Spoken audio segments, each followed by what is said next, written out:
بسم اللہ الرحمن الرحیم۔ امام مسلم رحم اللہ کے بارے میں بات ہوئی تھی۔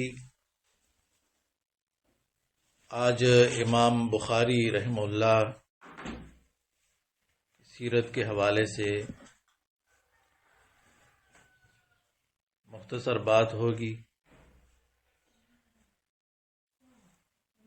امام بخاری رحم اللہ کا نام ہے محمد، ان کے والد کا نام ہے اسماعیل اور ان کے والد کا نام ہے ابراہیم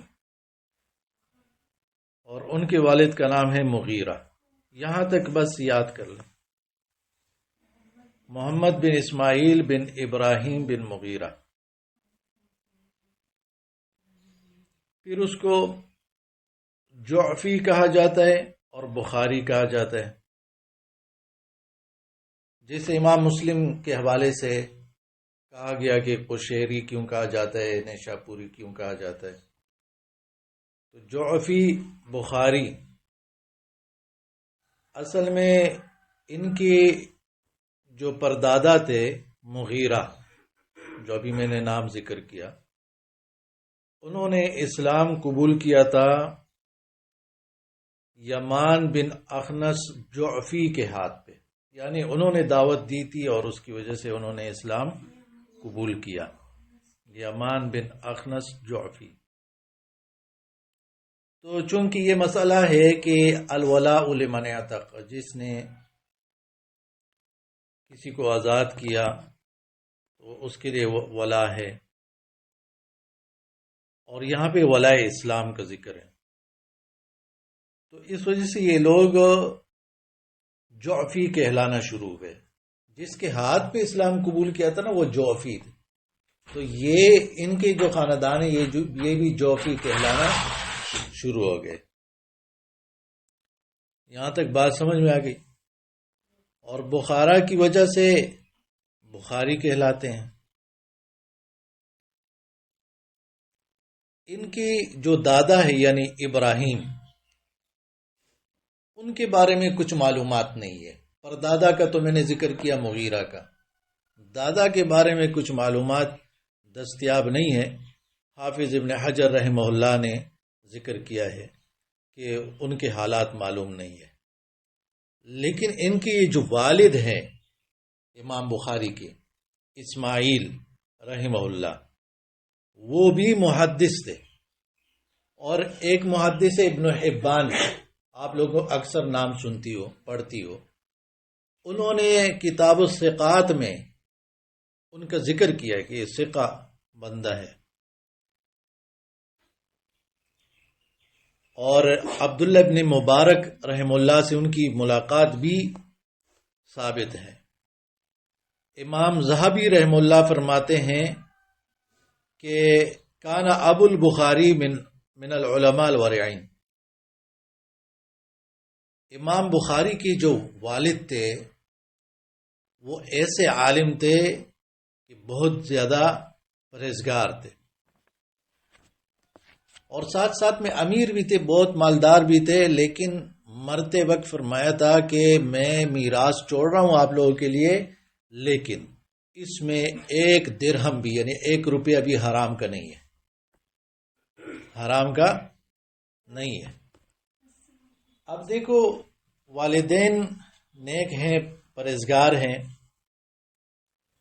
تو اس کا اثر پھر آگے آپ ابھی دیکھو گی۔ امام بخاری رحم اللہ کی ولادت 194 ہجری میں ہوئی ہے۔ شوال کا مہینہ تھا،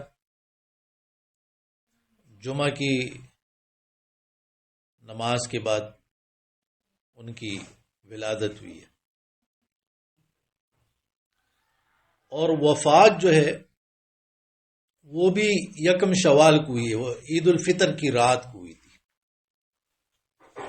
وفات، اور وہ ہفتے کی رات تھی، ٹھیک ہے، یعنی ولادت دیکھو جمعے کے دن شوال میں 194 ہجری، وفات بھی شوال کے مہینے میں، کیونکہ جب سورج ڈوب جاتا ہے تو تاریخ بدل جاتی ہے اسلامی، اور وہ ہفتے کی رات تھی، جمعہ ختم ہو گیا، ہفتے کی رات شروع ہو گئی، اور سال تھا 256 ہجری، 256 ہجری۔ اچھا، ابھی امام بخاری چھوٹے ہی تھے، بچپن ہی تھا ان کا، اور ان کے والد وفات پا گئے۔ والد کا نام کیا تھا؟ اسماعیل رحمہ اللہ، وہ وفات پا گئے، اور امام بخاری کی بچپن میں کسی بیماری وغیرہ کی وجہ سے نظر چلی گئی، لیکن اس کی جو والدہ تھی وہ بہت عبادت گزار پرہیزگار خاتون تھی، ہر وقت دعائیں مانگا کرتی تھی۔ ایک رات انہوں نے خواب میں دیکھا ابراہیم علیہ السلام کو، اور ابراہیم علیہ السلام نے ان کو خوشخبری دی کہ اللہ تعالیٰ نے آپ کے بیٹے کی نظر لوٹا دی ہے۔ یہ تو خواب تھا، بس صبح اٹھی ہے، واقعی اللہ تعالیٰ نے ان کی بینائی جو ہے وہ لوٹا دی تھی۔ پھر بعد میں جوانی کے دنوں میں بھی ان کا نظر کا مسئلہ ہوا تھا، لیکن کچھ علاج کر کے وہ ٹھیک ہو گیا تھا۔ بات سمجھ میں آ رہی ہے؟ اچھا، ذہین اتنے زیادہ تھے کہ ایک مرتبہ ایک بڑے محدث امام داخلی رحمہ اللہ کی مجلس میں بیٹھے ہوئے تھے، انہوں نے حدیث کی سند بیان کی، سفیان عن ابی الزبیر عن ابراہیم۔ تو امام بخاری ابھی بچے ہیں، ٹھیک ہے، اور کہا کہ ابو زبیر نے ابراہیم سے روایت نہیں کی ہے۔ تو استاد نے سمجھا کہ بچہ چھوٹا بچہ ہے، تو توجہ بھی نہیں دی اور جھڑک دیا ان کو، غصہ ہوئے۔ تو امام بخاری باوجود بچے ہونے کے ناراض بھی نہیں ہوئے، اور بس سنجیدگی سے یہ کہا کہ دیکھیے آپ کے پاس لکھا ہوا ہوگا وہ حدیث، بس آپ دیکھ لیں، استاد سے کہا۔ تو وہ بھی پھر مان گئے اور گھر چلے گئے اور دیکھ لیا، تو بات درست نکلی۔ تو انہوں نے پھر امتحان لینے کے لیے اس سے پوچھا کہ چلو صحیح سند بتاؤ، سناؤ۔ امام بخاری نے فرمایا کہ زبیر جو ابن عدی ہے انہوں نے روایت کی ہے ابراہیم سے، ابو زبیر نے نہیں، بلکہ زبیر جو ابن عدی ہے انہوں نے روایت کی ہے۔ تو پھر لوگوں نے ان سے پوچھا کہ جب آپ یہ واقعہ بیان کر رہے ہو تو اس وقت آپ کی عمر کتنی تھی؟ تو انہوں نے کہا کہ 11 سال میری عمر تھی۔ کتنے؟ 11 سال۔ اور سندیں دیکھو، اس میں غلطیاں بھی نکال رہا ہے۔ یہ علماء محدثین کے تذکرے، پھر آپ لوگ سوچے کہ ہم بھی علم کے طلب میں بیٹھے ہوئے ہیں، ہماری صورتحال وہ کیا ہے۔ ان کے ایک استاد علامہ بیکندی رحمہ اللہ امام بخاری کے، فرماتے ہیں کہ یہ جب کلاس میں آتا ہے تو مجھ پر تحیر کی کیفیت طاری ہو جاتی ہے، میں حدیث بیان کرتے ہوئے ڈرتا ہوں۔ ایسے شاگرد ہونے چاہیے، ایسا حافظہ ہونا چاہیے شاگردوں کا۔ حافظ ابن حجر رحمہ اللہ نے فتح الباری میں ان کے اکثر واقعات ذکر کیے ہیں۔ یہ درس میں بیٹھتے تھے، باقی لوگ لکھتے تھے، یہ لکھتا نہیں تھا۔ تو لوگوں نے ایک مرتبہ اس سے کہا کہ آپ وقت ضائع کر رہے ہو، لکھ نہیں رہے ہو۔ تو امام بخاری نے کہا اچھا، آپ لوگوں نے جو جو حدیثیں لکھی ہے وہ لے آؤ، اور ان سے کہا میں زبانی سناؤں گا۔ وہ لوگ دیکھ رہے تھے اور امام بخاری زبانی سنا رہے تھے۔ پھر یہ لوگ جو لکھ رہے تھے نا، وہ اپنی لکھنے کی غلطیاں ان سے درست کرواتے تھے۔ اور ایک اور واقعہ لکھا ہے کہ امام بخاری بغداد آئے اور وہاں پر محدثین نے ان کا امتحان لینے کے لیے 10 آدمی مقرر کیے، اور ہر آدمی نے، ہر عالم نے 10 حدیثیں اس میں کچھ تبدیلیاں کر کے، سند میں، متن میں کچھ الفاظ وغیرہ راوی بدل کے وہ سنایا، اور پھر ان سے اس بارے پہ پوچھنا شروع کیا۔ تو امام بخاری فرماتے تھے کہ مجھے تو یہ حدیث نہیں معلوم، میں تو نہیں جانتا اس طرح حدیث۔ تو لوگ سمجھنے لگے کہ اس کو تو کچھ پتہ نہیں، حالانکہ جو سوال کر رہے تھے وہ سمجھ رہے تھے کہ دیکھو یہ اس کو پتہ چل رہا ہے کہ اس حدیث میں گڑبڑ ہے، حدیث میں گڑبڑ۔ پھر امام بخاری ان سب کی طرف متوجہ ہوئے، اور جتنی حدیثیں انہوں نے سنائی تھی کہ یہ حدیث کا بتاؤ، اس حدیث، تو ایک ایک حدیث ان کو سنائی، اور جو صحیح حدیث تھی وہ بتا دی کہ یہ سند اس طرح صحیح ہے، یہ متن اس طرح صحیح ہے۔ تو آپ لوگوں نے حافظ ابن حجر عسقلانی رحم اللہ کا نام سنا ہے؟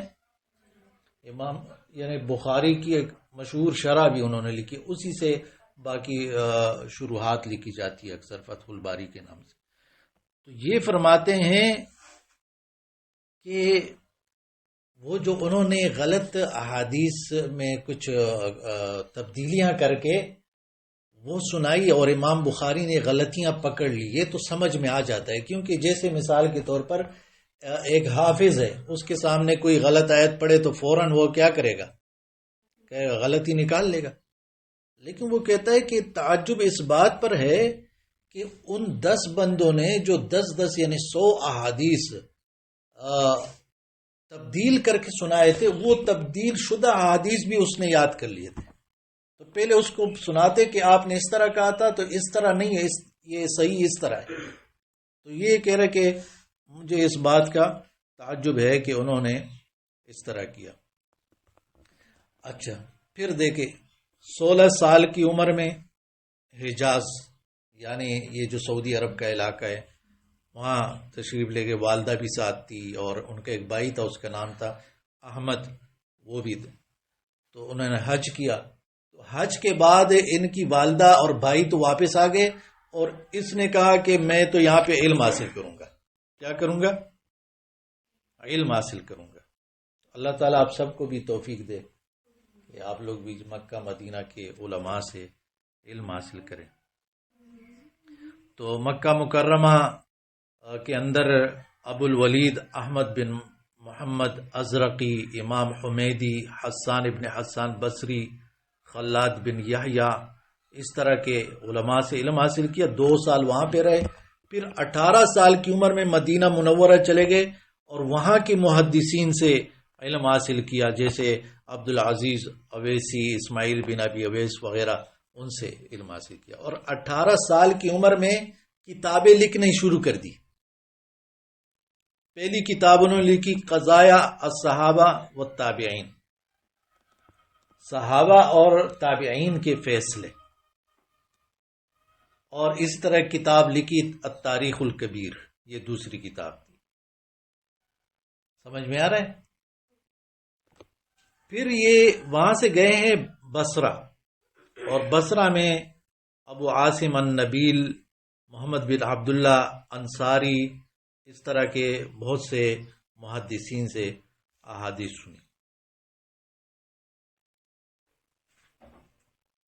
حجاز کے سفر، بصرہ کے سفر، اور کوفہ اور بغداد کے سفر کے بارے میں، بغداد کے اس بارے میں تو کہتے ہیں کہ میں نے گنتی بھی نہیں کی ہے کہ کم دخلت الی الکوفۃ و بغداد مع المحدثین، کہ بغداد اور کوفہ میں کتنا مرتبہ گیا ہوں محدثین کے ساتھ۔ بات سمجھ میں آ رہی؟ اسی طرح کوفہ میں ان کے بہت سے مشائخ ہیں، 1-2 کے نام اگر آپ لوگ یاد کر لے تو بھی بہت اچھا ہے۔ جیسے کوفہ کے اندر خالد بن مخلد ہو گیا، اور سعید ابن حفص ہو گیا، عمر ابن حفص ہو گیا، اور خالد بن یزید، اور بھی بہت سارے ہیں۔ بغداد کے اندر یہ جو جگہوں کے نام ہے، کم سے کم یہ ضرور یاد رکھیں، ٹھیک ہے؟ یہ ضرور یاد رکھیں۔ بغداد کے اندر انہوں نے سیکھا ہے امام احمد بن حنبل رحم اللہ سے. یہ تو بالکل آسان سی بات ہے، اس کو تو لازمی یاد کرو کہ امام بخاری کے اساتذہ میں سے امام احمد بن حنبل بھی ہے رحم اللہ. ٹھیک ہے. شام کے شیوخ میں محمد بن یوسف فریابی ہے، ابو نصر اسحاق بن ابراہیم ہے. محمد بن یوسف فریابی بایا فریابی. مصر کے شیوخ میں ان کے عثمان بن صالح ہو گیا، سعید بن ابی مریم. یہ جو نام ہے آپ لوگوں کو اکثر سندوں میں نظر آئیں گے، احادیث کی جو سند ہے نا اس میں نظر آئیں گے.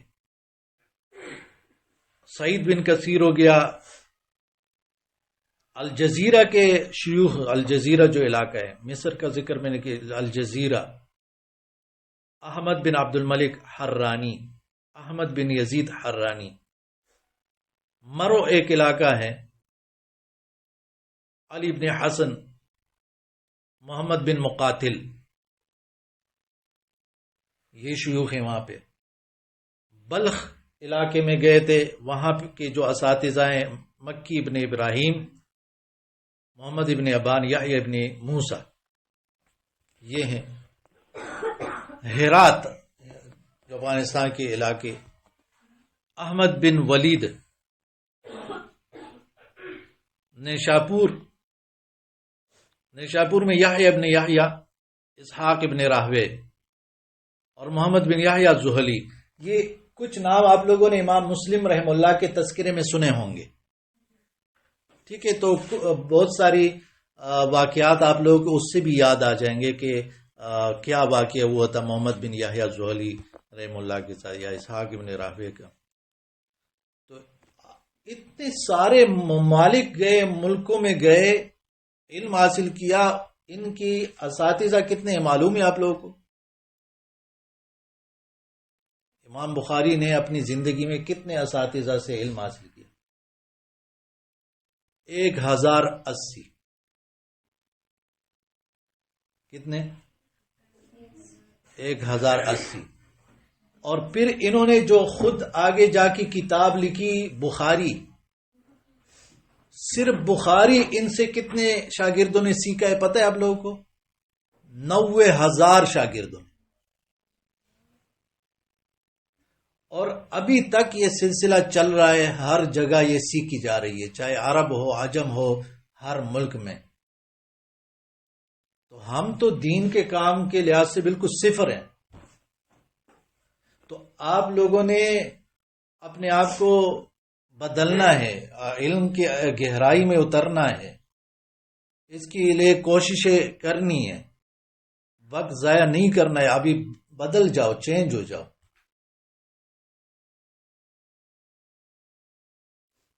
بات سمجھ میں آ رہی ہے؟ اور یہ نہیں کہ بس سفر کی. آپ لوگوں کو کیا خیال ہے کہ یہ جو جتنے علاقوں میں گئے یہ سفر کرنا، ابھی لوگ ٹرین میں جاتے ہیں، بس میں جاتے ہیں، پھر بھی وہی کر رہے ہوتے ہیں تکلیف سے. اور اس وقت تو یہ گاڑیاں بھی نہیں تھی، پیدل سفر ہوتے تھے، یا زیادہ سے زیادہ خچر ہے، گھوڑے ہیں، اونٹ ہے. اتنی گرمی سردی، سخت علاقے، درمیان میں دریا بھی آ رہے ہیں، جنگل بھی آ رہے ہیں، صحرا بھی آ رہے ہیں. بات سمجھ میں آ رہی ہے؟ وہ ساری چیزیں آپ سوچیں کہ کس قدر تکلیفوں سے انہوں نے یہ علم حاصل کیا. خود وہ فرماتے ہیں کہ میں گھاس کھایا کرتا تھا اور پتے کھایا کرتا تھا، میرے پاس کبھی کچھ ہوتا نہیں تھا. اور اکثر زندگی انہوں نے بس یہی سلاد وغیرہ کھائی ہے، سالن کھانا بھی نصیب نہیں ہوتا تھا. یہ خشک میوہ جو ہے وہ کھا لیتے تھے، اور یہ سلاد وغیرہ، پتے، سبزیاں.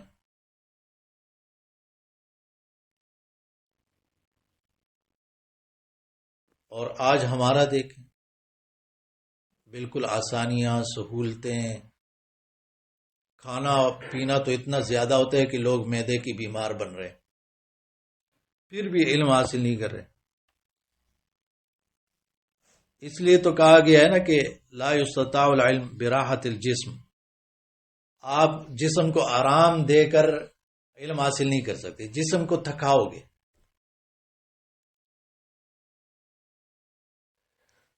یہ یاد رکھو، لا یستطاع العلم براحت الجسم، جسم کے آرام کے ساتھ علم حاصل نہیں کیا جا سکتا۔ جسم کے آرام کے ساتھ بہت سے طلباء اور طالبات ہوتے ہیں، استاد پڑھا رہا ہے وہ سوئے ہوئے ہیں، وہ بہت سارے شاگرد ہیں تو وہ سر نیچے کر کے کہ استاد کو نظر نہیں آئے اور بس وہ سو رہا ہے۔ اور طالبات کو تو زیادہ ایڈوانس سہولت ملتی ہے کیونکہ پردہ ہوتا ہے تو وہ لیٹ بھی جاتی ہے۔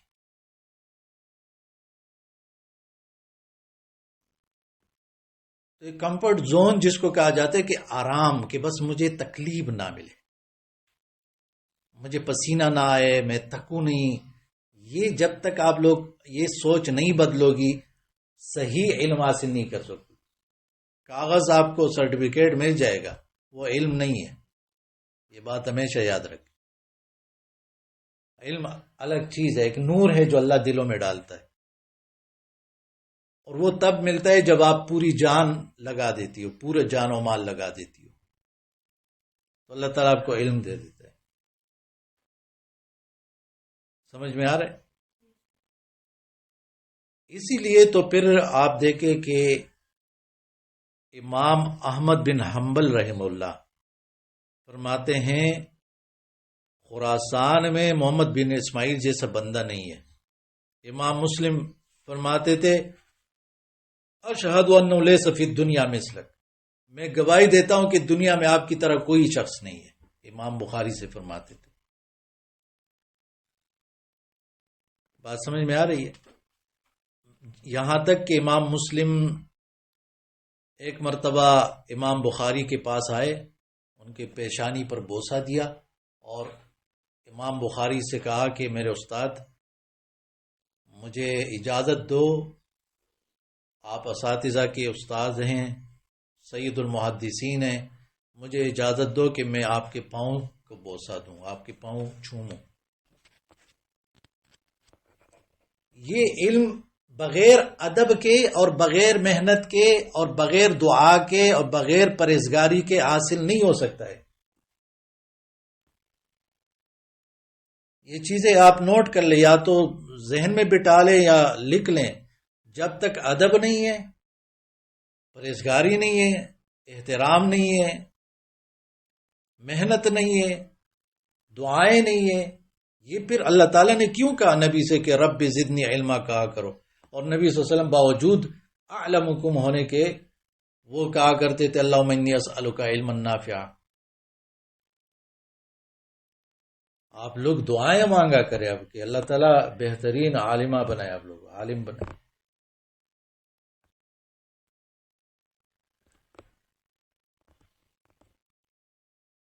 تو امام بخاری رحمہ اللہ فرماتے ہیں مغتبت احدا قط منذ علمت ان الغیبت حرام،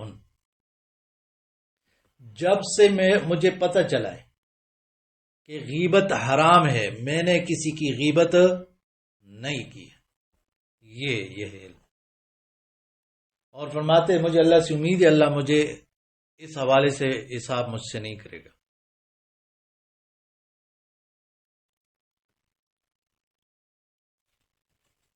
تو یہ بہت ضروری ہے۔ امام احمد بن حنبل رحمہ اللہ فرماتے ہیں ایک جگہ کہ میں جو بھی حدیث لکھتا ہوں پہلے اس پہ عمل کرتا ہوں پھر لکھ لیتا ہوں۔ تو آیات اور احادیث عمل سے وہ علم گہرا ہو جاتا ہے، محفوظ ہو جاتا ہے، یاد رہتا ہے۔ اگر آپ لوگ علم کو بڑھانا چاہتی ہو تو ایک سبب یہ بھی اس کے ساتھ نوٹ کر لے کہ جو بھی سیکھو اس پہ عمل کرو، لکھو، دوسروں کو بیان کرو۔ لکھنے سے بھی محفوظ ہو جاتا ہے، عمل کرنے سے محفوظ ہو جاتا ہے، اور بیان کرنے سے محفوظ ہو جاتا ہے، آپ کو یاد رہتا ہے۔ تو یہ علم کے لیے جو ضروری چیزیں ہیں وہ اختیار کریں۔ دیکھو امام بخاری کا میں نے آپ سے کہا کہ ان کے والد بہت امیر شخص تھے، اور انہوں نے اب وہ مال جو وراثت میں ملی تھی کاروبار میں لگایا تھا مزاربت جانتے ہیں نا آپ لوگ، یعنی مال آپ کا ہے لیکن کوئی اور آپ کے لیے اس پہ کاروبار کر رہے اور آپ نے اس کا حصہ رکھا ہوا کہ آپ کو اتنا ملے گا مجھے اتنا ملے گا. تو اس کو جو کمائی ملتی تھی اپنے علاقوں میں یہ ہوتا تھا تو یہ طلباء اور علماء پہ خرچ کرتا تھا جو کمائی ہوتی تھی، لیکن جہاں پہ دستیابی نہیں ہوتی تھی تو پھر آپ کو پتہ ہے کہ کن کن حالات سے یہ گزرا ہے. ایک مرتبہ ایسا ہوا کہ اس نے کسی کو پیسے دیے ہوئے تھے 25,000 درہم. آپ مجھے بتائیں کہ کتنی درہم ہو جائے تو پھر زکوٰۃ دینا پڑتا ہے؟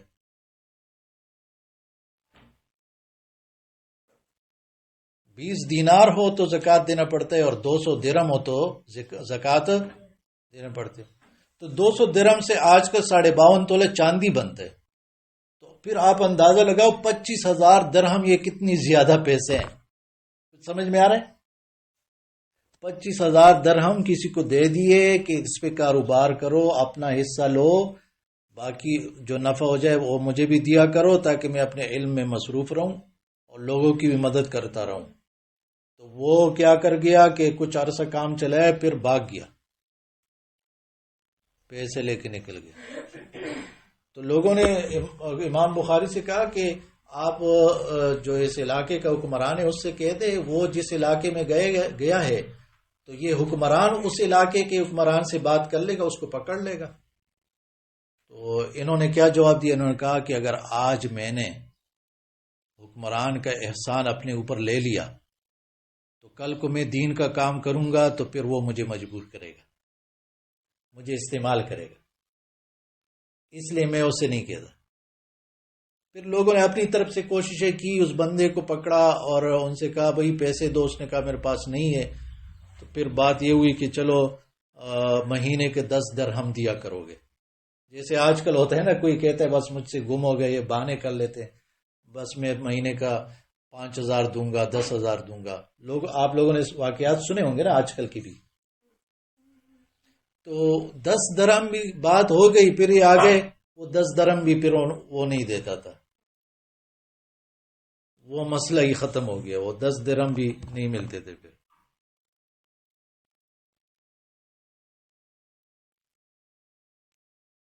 فرماتے ہیں کہ عمر ابن حفص اشقر سیر و اعلام النبلاء میں نے آپ لوگوں سے کہا تھا کہ یہ کتاب لازمی پڑھنی ہے. کن کی ہے یہ کتاب؟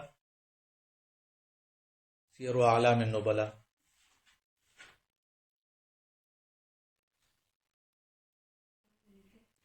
جو امام ذہبی رحم اللہ کی کتاب ہے یہ آپ سب نے لازمی پڑھنی ہے انشاءاللہ.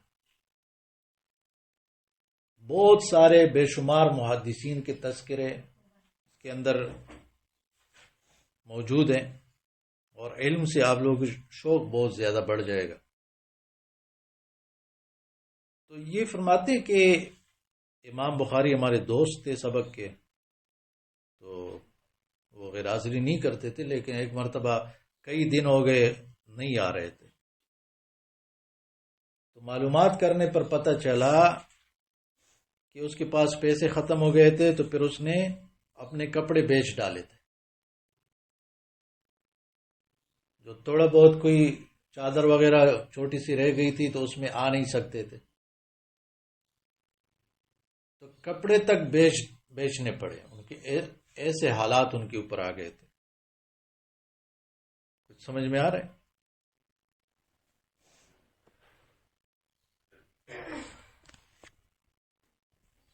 امام بخاری رحم اللہ کی ایک باندی تھی، لونڈی تھی. ایک مرتبہ وہ ان کے کمرے میں جا رہی تھی تو وہ جو دوات تھا جس سے سیاہی جس میں ہوتی تھی اس کے قلم سے لکھا کرتے تھے، تو ٹوکر لگی اس سے اور وہ دوات گر گیا. تو امام بخاری نے کہا کہ یہ کیسے چلتی ہو تم؟ تو اس نے فوراً جواب دے دیا، جیسے اکثر ہوتے ہیں لڑکیاں. کہ راستہ ہی نہیں ہو تو کیا کروں؟ ہاں، یعنی ہر طرف آپ نے کتابیں رکھی ہوئی ہے تو میں کیسے جاؤں؟ تو امام بخاری نے کہا کہ اذهبی فقد اعتقتک، جاؤ بس میں نے تجھے آزاد کر دیا۔ تو کسی نے ان سے کہا کہ اس نے تو آپ کی شان میں گستاخی کر لی، آپ نے آزاد کر دیا۔ تو امام نے فرمایا کہ میں نے اس کو آزاد کر کے اپنے آپ کو خوش کر لیا، راضی کر لیا۔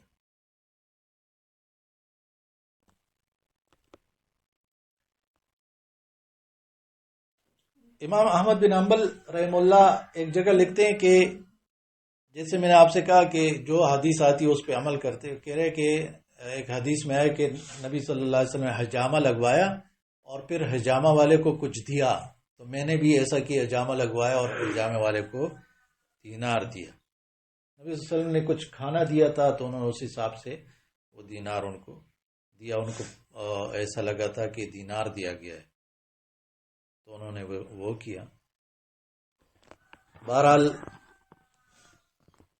تذکرہ تو امام بخاری کا زیادہ ہے، لیکن میں چاہتا ہوں کہ آپ لوگ اس کو یاد رکھیں، اس لیے یہاں پر اکتفا کرتے ہیں۔ جو باقی حصہ ہے انشاءاللہ وہ پھر کل یا پرسوں جو بھی موقع ملے گا تو بیان کریں گے انشاءاللہ، ٹھیک ہے۔